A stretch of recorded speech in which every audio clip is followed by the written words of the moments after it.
Google on Tuesday said it's opening up access to Bard, the search giant's own AI-powered chatbot, to rival services released by Microsoft and OpenAI. The company is starting with a limited number of people in the US and UK. "We've learned a lot so far by testing Bard, and the next critical step in improving it is to get feedback from more people," wrote Google's Sissie Hsiao and Eli Collins in a blog post. Google announced Bard last month after the company reportedly went into code red following the release of OpenAI's ChatGPT late last year.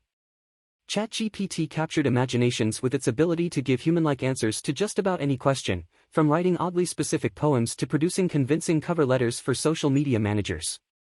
By January, ChatGPT was estimated to have reached 100 million active users, making it the fastest-growing web platform ever. That led to a rush of companies introducing their own AI products, including Microsoft's new Bing Search and a copilot tool in Word, Excel, and PowerPoint, as well as AI features for Google's Workspace tools including Gmail and Docs. After it unveiled Bard, Google got called out when the AI chatbot served up inaccurate information about the James Webb Space Telescope during a demonstration meant to show off the tool's abilities.